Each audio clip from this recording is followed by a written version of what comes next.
பாபா ஓர் கருணாலயம், பாதம்தான் கமலாலயம். பாபா ஓர் கருணாலயம், பாதம்தான் கமலாலயம். சாய் அப்பா உறவுகள் அனைவருக்கும் வணக்கம். சாய் அப்பா மேல நம்பிக்கை வைத்து அவரை நினைத்துக் கொண்டு இருக்கும் உங்கள் அனைவரின் வேண்டுதலையும் சாய் அப்பா நிறைவேற்றுவார். நல்லதையே நினைப்போம், நல்லதே நடக்கும் என்றும் சாய் அப்பாவின் அருள் உங்களுக்கு இருக்கும். நம் மனதிற்கு இதமான சாய் அப்பாவின் இன்றைய அருள்மொழியை கேட்போமா? அன்பு குழந்தையே, நீ எவ்வளவு பெரிய அதிர்ஷ்டசாலி தெரியுமா? இதை கேட்கும் நொடியே உனக்கு ராஜயோகம் ஆரம்பித்துவிடும். நீ விரும்பும் பணமும் செல்வமும் உன்னை தேடி வரும். முழுமையாக கேட்டு அப்பாவின் ஆசிர்வாதத்தை பெறு. சந்தோஷமாக மகிழ்ச்சியாக உன் வாழ்க்கையை வாழ். அதிர்ஷ்டத்தில் திளைக்கப் போகும் நீ இன்னும் எதற்காக கலங்குகிறாய்? என் கை உன் கையை பற்றி கொண்டுதான் இருக்கிறது. அதனால் எதற்கும் கலங்காதே. நீ ஆசைப்பட்ட வாழ்க்கையை தருவது என் பொறுப்பு. நீ என் முன்னே கண்ணை மூடி வேண்டிவிட்டு உனது விழிகள் திறந்து பார்க்கும் போது உனக்கு முன் நான் அமர்ந்து இருப்பதை ஆனந்தமாக மகிழ்ச்சியாக காண்பாய்.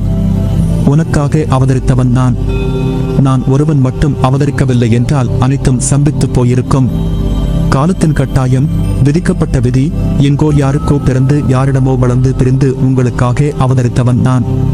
உனது பாரங்கள் அனைத்தும் நான் சுமக்கவில்லை என்றால் உனது நிலை என்ன யோசித்து பார். நீ படும் வேதனையில் இருந்து உன்னை விடுவிக்கவே நான் அவதரித்தேன். சந்தோஷமாக மகிழ்ச்சியாக வாழ யாரிடமும் வாக்குவாதம் செய்யாமல் இருக்க பழகிகொள். கோபத்தை தவிர்த்துவிடு. கோபம் தலைக்கு ஏறிவிட்டால் அடக்குவது கடினம். நிதானமாக முடிவெடுத்து செயல்படு. என் அனுமதியின்றி எதுவும் நடக்காது. உனக்கு தீமை செய்ய எவரையும் நெருங்க விட மாட்டேன். எனது அனுமதியின்றி நீ செய்து கொண்டு இருக்கும் பணி எதுவாக இருப்பினும் அதிலிருந்து நீயாக விலக நினைக்காதே. தேவை இல்லாமல் உன்னை நீ குழப்பிக் கொள்ளாதே. என்னை கேட்காமல் எந்த முடிவும் அவசரமாக எடுக்க வேண்டாம். உன் வாழ்வில் நடக்கும் அனைத்தும் நான் அறிவேன். எல்லாம் நன்மைக்கே என்று எனது நாமத்தை உச்சரித்துக் கொண்டே இரு. நான் இன்றும் நீ இருக்கும் திசையில் அவதரித்துக் கொண்டே இருக்கிறேன். எவர் நினைத்தாலும் தடுக்க முடியாது. எல்லா இடத்திலும் ஜெபித்துக் கொண்டு இருக்கிறேன். உன்னை நீ யார் என்று கேட்டு உணர்ந்து கொள். மனதை ஒரு நிலைப்படுத்து. உன்னை நீ மாற்றிக்கொள்ள பழகு. எப்போது எனது மண்ணில் உனது காலடிப்பட்டதோ அப்போதே உனது கர்ம பலன்கள் அனைத்தும் விலகிவிட்டது. நீ செய்த பாவங்கள் அனைத்தையும் போக்கிவிட்டேன்.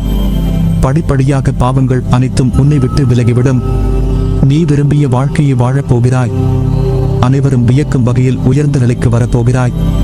உன்னை பார்த்து இவன் எல்லாம் எங்கே முன்னேறப் போகிறான் என்று சிரித்தவர்கள் உன்னை பார்த்து வியக்கும் வண்ணம் ஜெயிக்கப் போகிறாய். காத்திரு. எப்போதும் உன்னை நான் கைவிட மாட்டேன். உனது விழிகள் திறந்து பார்க்கும் போது நான் அமர்ந்து இருப்பதை ஆனந்தமாக மகிழ்ச்சியாக காண்பாய். அதுவரை பொறுமையாக இரு, நம்பிக்கையோடு இரு. நம்பிக்கைதான் வாழ்க்கை. அப்பா நான் இருக்கிறேன் நிழலாக. மனிதனாக பிறந்தாலே கர்மாவின் பலனை அனுபவிக்க வேண்டும். இந்த கர்மாவை மனதார ஏற்க வேண்டும். நீ செய்த கர்மா உன் மூலமாகவே நிவர்த்தி செய்ய வேண்டும். நான் என்னும் அகங்காரம், ஆணவம் உன்னை கர்மாவிலிருந்து விடுதலை தராது. நீ செய்கின்ற ஒவ்வொரு செயலையும் உன்னிப்பாக கவனிக்க வேண்டும். அதில் யார் மனமும் பாதிக்கப்படாமல் நல்லோர் இதயங்களில் பதிய வேண்டும். இல்லறவாசிகள் தங்கள் குடும்ப பாரத்தை ஏற்று நல்லறம் போதித்து உங்கள் கடமைகளை திறம்பட முடிக்க மனதை நச்சிந்தனையால் நிரப்ப வேண்டும். உன் முன்னால் இருப்பவன் நல்லவனா கெட்டவனா என்று ஆராய்வதை விட நீ நல்லவனா கெட்டவனா என்று ஆராய்ந்து வா. மற்றவர்கள் என்ன செய்தால் என்ன, நீ நல்லது மட்டும் செய்தோட். அனைத்தும் அறிந்தவர் இவ்வுலகில் இல்லை. படிப்பு உன் தரத்தை உயர்த்தும். சத்திய தர்மம் உன்னை இறை தன்மைக்கு அழைத்து செல்லும். இறைவனை தேடி அலையாதே.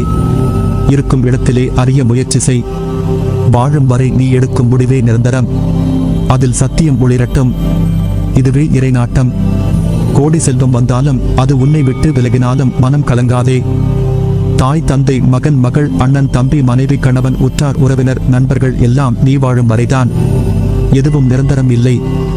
இயற்கை உனக்கு கொடுத்ததை ஓர் நாள் பறித்துக் கொள்ளும். இயற்கை தாய்க்கு மரியாதை செலுத்து.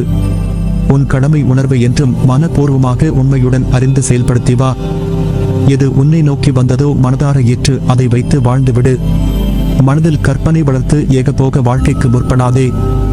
எதுவாயினும் அது உன் கர்மாபடியே நடக்கும். இதை நம்பு. நீ நல்லவன் என்பதை உன் மனம் ஊர்ஜிதம் செய்யும் வரை போராடு. சத்தியம் கொண்டு வென்றுவிடு. நான் இருக்கிறேன், நம்பிக்கையோடு இரு. நிச்சயம் உயர்ந்த நிலைக்கு போகப் போகிறாய். சூழ்நிலைக்கு ஏற்ப வாழ்க்கையை அமைத்துக்கொள்.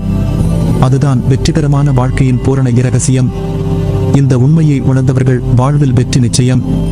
வெற்றி பாதையில் பயணிக்க விரும்புபவர் கடைபிடிக்க வேண்டிய முக்கியமான ஒரு அம்சமும் கூட. தெளிந்த நீரோடை போல மனது தெளிவாக இருக்க வேண்டுமானால் சில அடிப்படை கொள்கைகளை கட்டாயம் கடைபிடிக்க வேண்டியதும் உள்ளது. இதில் மிக முக்கியமானதொன்று, இருப்பதை எண்ணி மகிழ்வுறாமல் இல்லாததை எண்ணி ஏக்கம் கொள்வது. ஆம், வாழ்க்கையில் அனைத்தும் கிடைத்தால்தான் நான் மகிழ்ச்சியாக இருப்பேன் என்று எண்ணினால் இந்த பிறவியில் அது சாத்தியமில்லை. காரணம் குறையில்லாத மனித வாழ்க்கை என்பதே இதுவரை இல்லை என்பதுதான் சத்தியம். உன் மகிழ்வான பொழுதுகளை முழுவதுமாக கெடுக்கக்கூடிய வல்லமை பெற்றது உன்னிடம் இல்லாத ஒன்றை எண்ணி ஏக்கம் கொண்டு நிம்மதியை தொலைப்பதுதான். மகிழ்ச்சி என்பது என்றுமே இன்னொருவரால் வரக்கூடியது அன்று. மகிழ்ச்சியோ துக்கமோ, இதில் எதை தேர்ந்தெடுக்கப் போகிறாய் என்பது உன்னிடமே உள்ளது. மகிழ்ச்சி என்பது உன் கையில் இருக்கிறது. அதற்கு முதல் படியாக உன்னுடைய தேவைகளை கட்டுக்குள் கொண்டு வர வேண்டியது அவசியம். உங்கள் ஆசைகள் அத்தியாவசிய தேவைகளுக்கு மட்டும் இடமளிக்கட்டும். இந்த எண்ணத்தில் உறுதியாக இருக்க வேண்டியது அவசியம். இதற்கான அர்த்தம் மனித வாழ்க்கைக்கு இது மட்டும் போதும் என்பதில்லை. உயிர் வாழ தேவையான அடிப்படை வசதி கிடைத்துவிட்டால் மேற்கொண்டு நாம் பெறும் ஒவ்வொன்றும் நம் மகிழ்ச்சி கணக்கில் கூட்டிக் கொண்டே போனால் வெற்றிக்கான பாதை நம் முன் பறந்து விரியும். நல்ல எண்ணங்களுடான சேவைகள் நல்ல வாழ்த்துக்களை பெற்றுத் தரும். அதை அனுபவிக்க பழகிவிட்டால் உன் மகிழ்ச்சி வெகு விரைவில் கூடிவிடும். உன் பிரச்சனைகளை தள்ளி நின்று பார்க்கும்போது அது மிகச் சாதாரணமானதாக தெரிவதோடு அதற்கான தீர்வு காண்பதும் எளிதாகிவிடும். நான் மகிழ்ச்சி அடைய என்ன இருக்கிறது என்று எண்ணாதே. குழந்தையின் மழலை, மலர்களின் மனம் அழகு, இயற்கையின் இனிமை, பறவைகளின் கானம், இப்படி இரசித்து மகிழ எத்தனையோ இருக்கிறதே. பெற்ற சிறிய வெற்றியையும் மனம் மகிழ்ந்து கொண்டாட பழகினாலே உற்சாகம் தானாக பிறக்கும். அடுத்த வெற்றிக்கும் அது அச்சாரம் போடுமே. ஒவ்வொரு சிறிய வெற்றியும் ஒரு ஆசிர்வாதம். எனவே கவலை கொள்ளாதே, நம்பிக்கையோடு செயல்படு. நீ எடுக்கும் எல்லா முயற்சிகளிலும் உனக்கு வெற்றி நிச்சயம். உங்களையும் உங்களின் வாழ்க்கையையும் என்னிடம் ஒப்படைத்து விடுங்கள். உங்கள் வாழ்க்கை பயணத்தில் ஏற்படுகிற எல்லா கவலைகளையும் நான் எடுத்துக்கொள்கிறேன். உங்கள் பயணத்தை நான் இலகுவாக்கி தருகிறேன். எதற்கும் அஞ்சாதே. உன்னோடும் உன் குடும்பத்தோடும் என்றும் உன் சாயப்பா இருக்கிறேன். உன் வாழ்வில் இனி நீ நன்றாக இருப்பாய்.